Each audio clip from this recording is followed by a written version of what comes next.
We all know video games have a huge variety of genres, from fighting to strategy to literally anything. But what they all have in common is they make you process a lot of information at a time, even if some more than others. If I were to ask you to name a video game associated with a lot of information processing and strategical thinking, the first thing that would pop to mind would probably be something like StarCraft, League of Legends, online chess, and so on.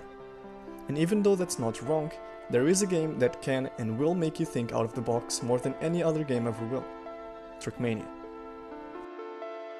At a first glance, Trackmania is just another racing game, where you can play either offline on the tracks from the official game campaign, or on online servers, where you can play tracks that are mainly created by the community and interact with other players. So, if explained briefly in a paragraph, it looks like a regular boring racing game. But it is much more than that. Trackmania has one of the most dedicated fan bases, continually looking for ways to build tracks and optimize them using features from the game that you would never imagine even existed. In this video, we'll go through several topics that explain why Trackmania is not just a racing game.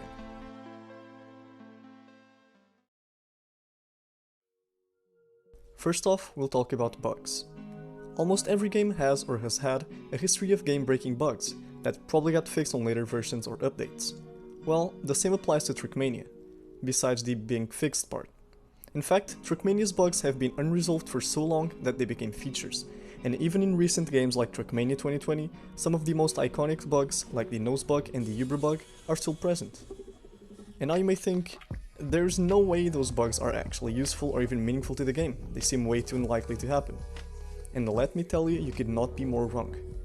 To the most experienced players, these so-called features are actually useful to many, if not every extent of the game. Which brings us to our next topic: shortcuts. Shortcuts are a big part of speedrunning games in general, and usually they live by the name, meaning all you do is cut a short portion of road, saving you some extra seconds compared to the normal route. But in Trackmania, players will break any boundaries if that means saving even a fraction of a second. They will spend hours, days, or even months attempting something that may ultimately never lead to any meaningful gain. On this topic, I'll go over some tricks used by the geniuses that have done everything they could just to shave a couple seconds off their personal best runs. You see, the official campaign maps usually have perspicuous routes, allowing players to clearly optimize their times to full potential. But when a track's world record seems rather maxed out, what is there left to do? This is where thinking out of the box takes part. There is a huge community of players that dedicate their time to finding new ways of improving world records, that largely consist of two things: clever usage of the so-called bug features we talked about earlier, and decoration blocks. Decoration blocks are present in every single official map, as without their presence every track would look boring and dull. But Nadio, the company that created the game, didn't really think this through, because they assumed players would always stay on the road. Let's take a look at Platform D4, a map from the official campaign. The track itself is kind of clunky and not really well built. As you can see, there isn't a single checkpoint after this one. This single building mistake led to a pretty noticeable shortcut being done by Jav, who set a new world record by skipping the entire end section of the track.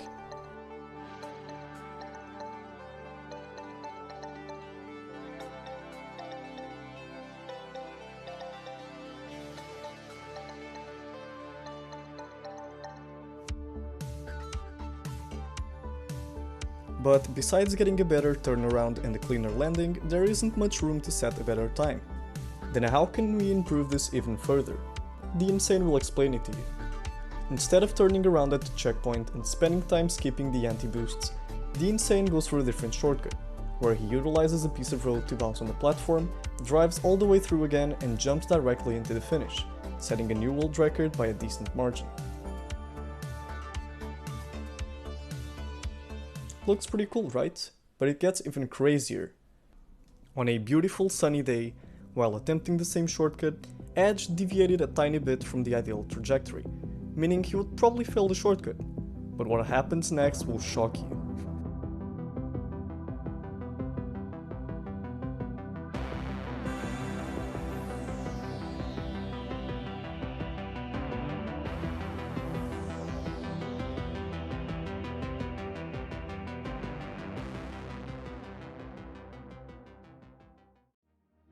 As soon as Edge hits the grass, he is at a 90-degree angle, which means he can go for a bug slide, a bug that basically makes your car turn really fast on grass if you already have the drift inputs pressed when you land. He then hits a pole, bounces with a 1 in a million Uber bug, and drives to finish. Edge's run shocked the whole community. No one could believe how absolutely ridiculous it was. But sometime later, the player Shmaniol managed to beat the world record, by bouncing to the same spot as Edge did, but instead using a different way. This way, he didn't spend time on the bug slide or on the Uber bug, beating Edge by 5 seconds. So, as you can see, there were 4 different ways of shortcutting the same map. Now let's take a quick look at TMN F9. This time, the track has a significant improvement quality-wise, but will it be shortcut-proof? Let's get an overview. As you can see, theoretically, you can once again skip a section of the track and go directly into the finish. But how? What if I told you there are 3 different ways of doing it? A while back, this was the run that dominated the TMN F9 leaderboard.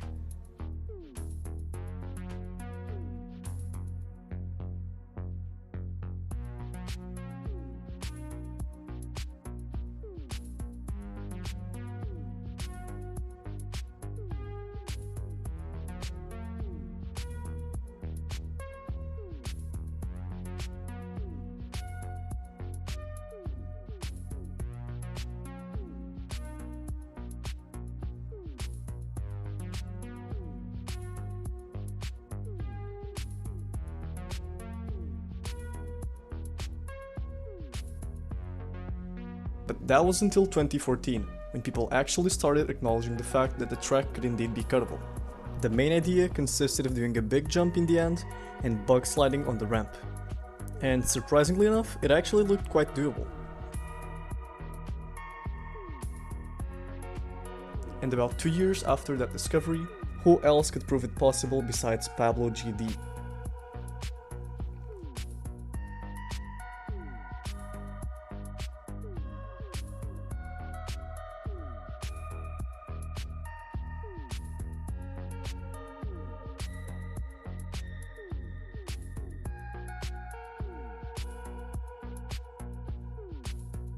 This run looked absolutely majestic.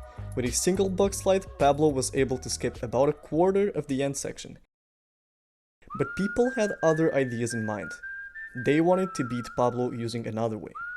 Something that quite honestly seemed impossible. But the impossible doesn't exist for Rezo, a Slovakian player from the FWO team who after 3 months of collective effort managed to do this.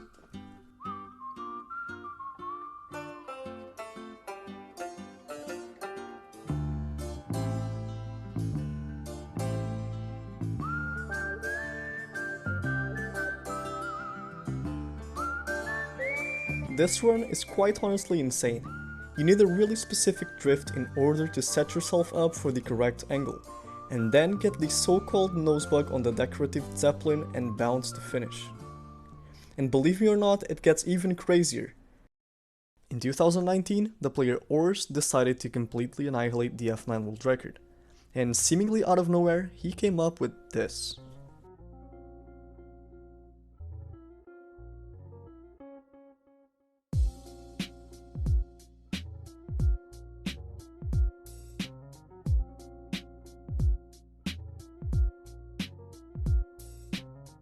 So I think you have seen enough to understand that these players surely are creative masterminds. But none of these shortcuts would have happened if no one had built the maps. That brings us to our next topic, mapping.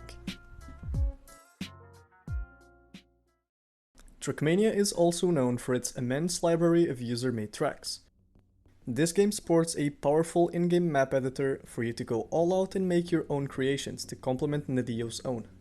You can then upload your own tracks to an external site called TMX, and have them be played on online servers, if you're lucky enough. As the building blocks can be freely placed wherever you like, maps can go from pretty standard to absolute madness, or to make you absolutely mad. There's a map for everyone and for everything. But they're not easy to make. The mapper has to take into account gear shifts, lines, and transitions to make the driving experience as smooth as possible. On the other end, there are maps that are built around triggering insanely hard and lucky bugs that you have to pull off in order to finish. Take for an example this map. It looks impossible to finish, right? But the twist is the builder strategically placed some blocks that make for an at least semi-consistent setup for the bug you have to get to complete the track.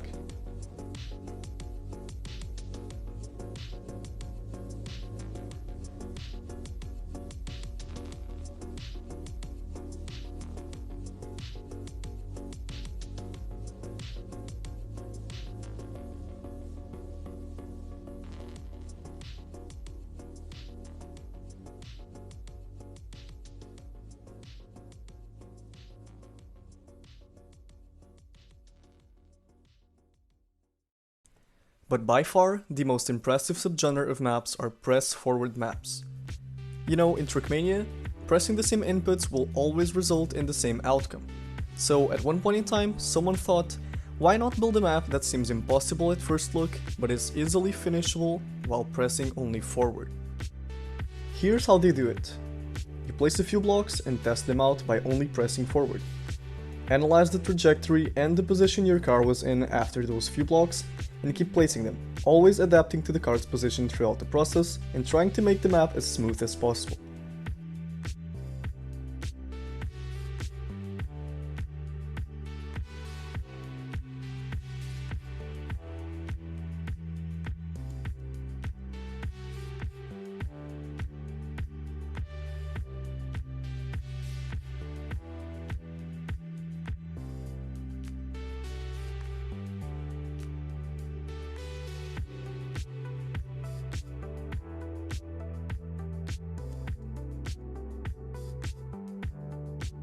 It is a long and tedious process, but when done correctly, it can create some really amazing results. If you want more details about regular mapping though, I suggest you check out the YouTube channel Carlberg. He's a really dedicated mapper and has some pretty neat content that can educate you more than I ever will.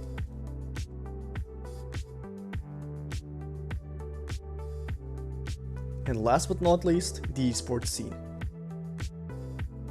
Trackmania is an excellent game esports-wise, not only because players don't always play on the same track, which brings some variety, but every single track has a different identity, which is a pretty peculiar and difficult part that players have to train really hard to pull off consistently in official rounds. Meaning, rounds are usually decided on the identity, where you can witness insane comebacks, or if they aren't, it's usually a matter of milliseconds separating the top contenders. Eddie is losing the grip here, but has more speed. Who's gonna make it? It's so close. It's 1,000th of a second. No way. No, no, no, no.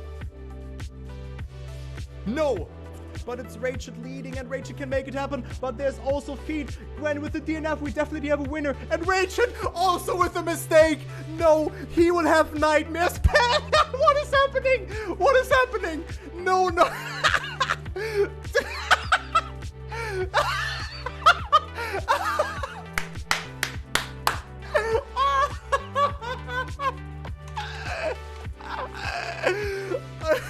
Rounds work in a pretty simple way. Players get points as a reward for their position each round, and when they reach a certain amount of points, usually 120 or 140 for the final, they reach the finalist status, which means they have to get first place on a round in order to win. Take for an example this qualifier to the World Cup. As you can see, Mime and Mudda are both on finalist status. Bren and Scrappy both have 90 points. This means all Mudda and Mime have to do is win a single round and they both get a spot in the World Cup. But this qualifier was way more intense than that. Right now, Bren has a sizable lead, about 2.5 tenths, as he takes the lower jump into the first half pipe. Mudda setting himself up well once again into these half pipes, and he is catching, but I think Bren will have a sizable enough lead to lock it in. Take first, Mudda gets second, Mime looks to get third. Mudda managed to win a round and secure a spot for himself. Get 3, but Mudda, the only thing that stands in his way is Scrappy into the ice turn. Mudda with a good line. Scrappy gets a good turn as well. And now it's all down to speed. Mudda has the lead, has the speed, and he has what he needs to lock his spot. But Mime just wasn't able to win a single round. Then 2 rounds passed. 3 rounds passed. Bren and Scrappy were getting closer. Then they reached this round. Bren and Scrappy were both 1 round away from finalist mode, regardless of the position they ended up in. Mime had to win this one or all would be decided in the last round. with that one sudden death round to decide this match. So Mime, this is now one of the most important rounds in his Trackmania career to try to close it out, or else it's going to come right down to the wire in the last one. Let's see what happens. Once again, Scrappy in the lead in the start. This is something he does really, really well, just maximizing everything here. This time though, Mime is way closer. He has a good start of his own. He's right next to Scrappy through the dirt, something that we haven't seen yet. Bren a little bit further behind as we're now through the first slalom, coming up to the reactor booster. Who's gonna dare to push for speed here to try to go all the way up the hill at full speed? Mime getting a lot there, getting closer to Scrappy, only 0.08 of a second as we're coming to the ice uphill. Will he keep the grip this time? Will he get a better downhill than Scrappy? That is his finals ticket. He's going to go ahead of Scrappy up the hill, but will he keep the grip? He slides, and it won't be it. It won't be it for Mime. Scrappy has the lead, and I think, Medic, we are once again going to a triple finalist here in the match. 3 finalists. The round that decided everything. Players have nothing to lose. It's do or die. Against 2 players with better personal best on paper, but that doesn't really matter. That's out the window now. This is all just about this one race. How can you perform when it matters most on the spot? 3 players fighting, only one will get the last remaining World Cup spot here. Who is it going to be? We'll find out here in this round, Medic. Alright, through the first grass section of the map, Bren has the lead by about 1/10 or so. Mime in second, Scrappy 2/10 down. We'll move into this left-hander. We've seen Scrappy fall out of this one before, but this is the first really technical portion. You gotta hit this drift and then you just gotta send it full speed as quick as you can through this next turn, through the grass. Everyone's managed it, but Bren has a strong early lead here building up towards the identities. 3/10 up of Scrappy, Mime 4/10 down, and Bren, assuming you don't make any mistakes, you can taste the world final. Scrappy trying to catch as quickly as he can. Mime still down in 4th. Scrappy is catching Bren though and has overtaken him, coming up into the jumps. Hold it together. Scrappy manages to get onto the booster on the first one. Bren still chasing. Mime catching up as well. Mime has more speed and he has the inside line. Scrappy looking to try and get inside Mime here, but onto the final straight. Mime is just in the lead. Scrappy trying to get the speed through, and he will take it. Oh, Mime failed at the final hurdle. Bren comes second, but Scrappy will lock his spot in the World Cup. What an ending, Mime. So, I don't know if you've noticed, but only this very last topic was about sheer racing. Not many racing games have this much variety and content in such a low weight. And in my opinion, that's what makes Trackmania such a great game. It is a game for everyone, even people like myself who usually don't enjoy racing games. If you enjoyed this video, feel free to leave a like and subscribe, as it helps the channel a whole lot and motivates me to keep making these kinds of videos. Thank you for watching and see you on the next one.